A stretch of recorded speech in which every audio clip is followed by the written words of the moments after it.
entrepreneuriat au féminin. Nous y étions encore et nous abordons pour cette fois un tout autre aspect. Avec toi, Emerand, nous allons certainement découvrir le premier pan. Évidemment, la question qui se pose ce matin, que je m'accousse de savoir si toutes les femmes sont de nature à entreprendre ou à pouvoir lancer un projet ou...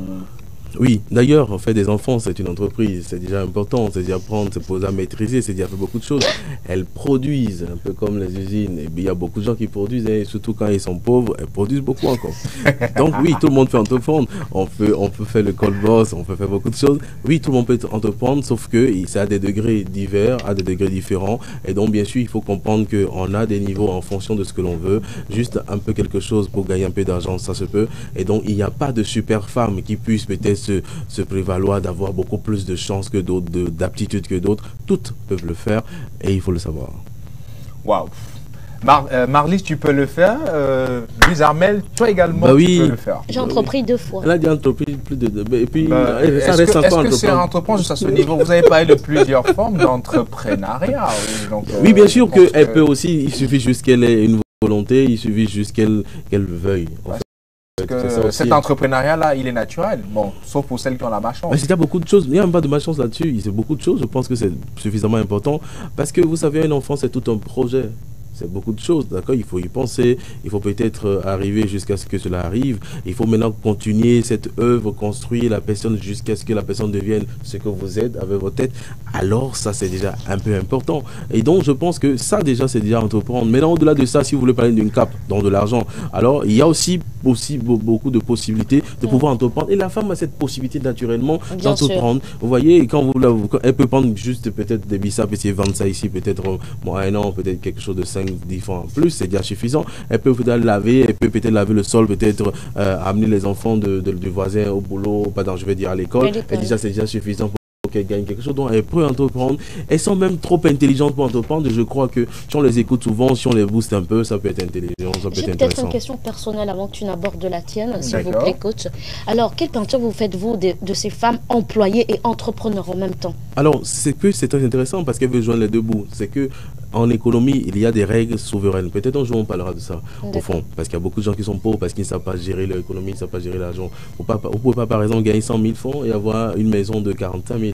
C'est même idiot. Vous ne pouvez même pas. On ne peut pas tout le temps gagner de l'argent et ne rien épargner. Si vous faites ça, vous n'allez jamais, vous allez vivre dans l'insécurité tout le temps. Vous pouvez jamais marcher, ça ne peut jamais marcher. Alors ça veut dire que celui qui entreprend, c'est celui qui a plusieurs sources de revenus. Quand on a plusieurs sources de revenus, c'est stable, c'est super intéressant.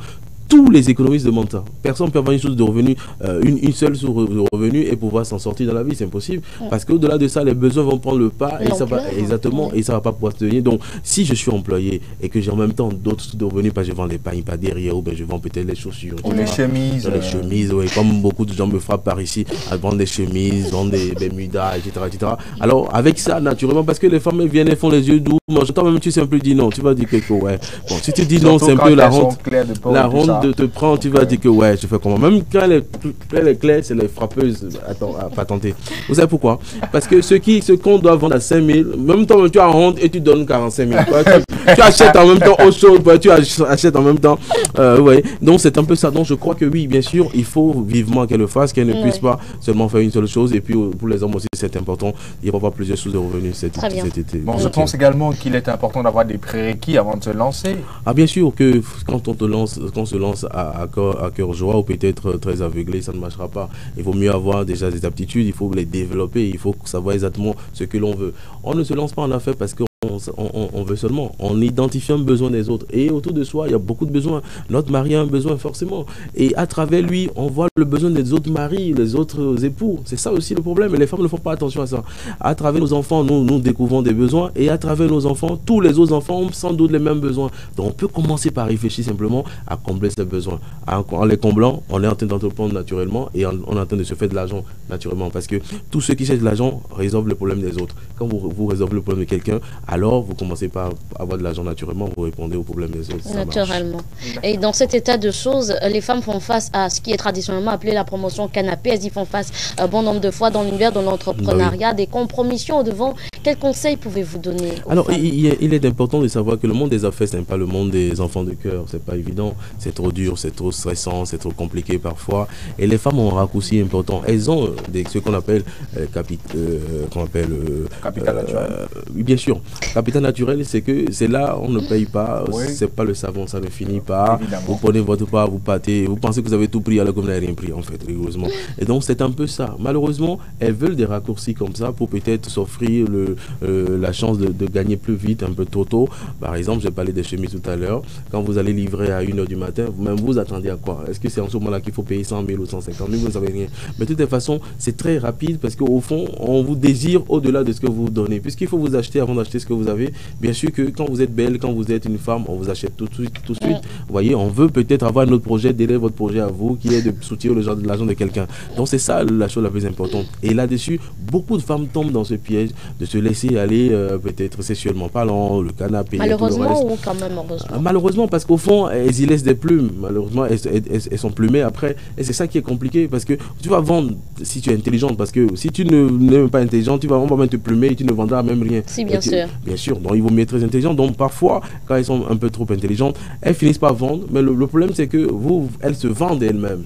Et en se vendant, elles ne sont plus femmes. Elles sont plus femmes mariables, mais elles sont plus femmes désirables. Parce que même celui-là qui se rend compte que tu as été vendu si facilement, il craint de te mettre dans sa maison parce qu'il se dit sans doute que beaucoup de gens ont acheté aussi comme ça, aussi banalement. Et là, ce n'est pas évident. Et si vous vous dégradez dans votre nature de femme, dans votre dignité, et bien sûr, ça devient très complexe pour d'autres solutions. Vous aurez l'argent, bien sûr.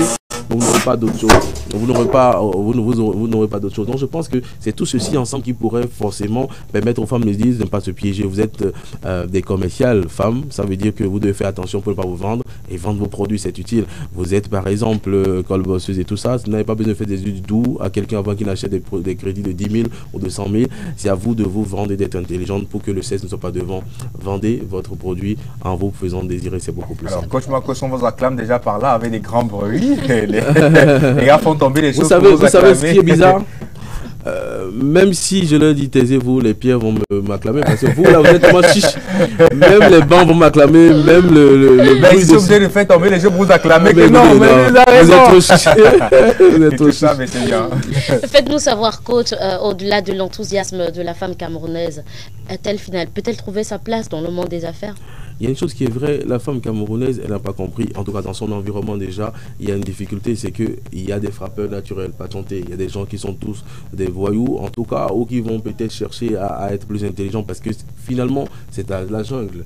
Et il faut bien qu'elle sache, elle le sait bien sûr déjà. Ça veut dire que celles qui sont un peu naïves vont se faire piéger pour rien, vont se faire entourlouper, mais la vérité c'est que si elle ne sait pas faire, elle va se dénaturer. Il faut bien être plus wise pour réussir dans ce monde, parce que c'est un monde assez virulent, assez compliqué, assez complexe, où peut-être il fallait vendre son âme au diable, puis aller baptiser, il fallait faire beaucoup de choses, d'accord, pour tenir dans ce monde d'hommes, des affaires qui est assez compliqué, assez brutal aussi, assez fatal. Donc il va falloir leur dire aujourd'hui que pour tous ceux qui nous écoutent, qu'il faille faire très attention. Il faut savoir exactement ce qu'on cherche dans les affaires. Est-ce que c'est l'argent seulement pour l'argent? Est-ce que c'est seulement peut-être aussi pouvoir montrer qu'on est quelque chose? C'est pas suffisant.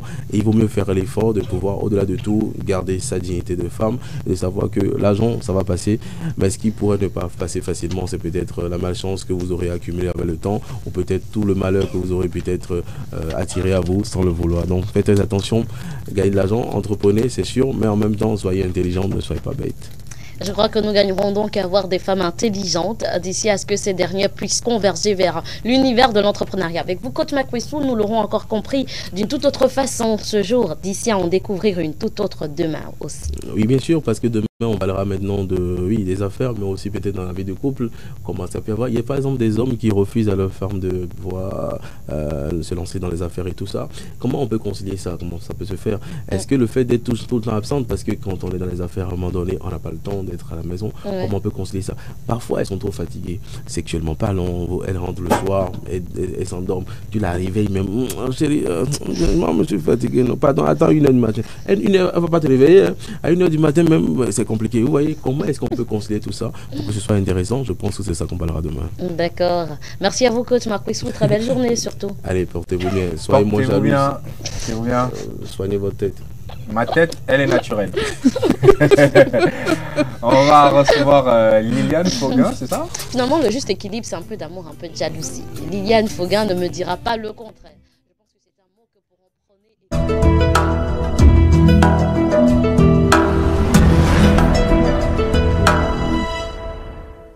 ABK TV, le meilleur de la télé.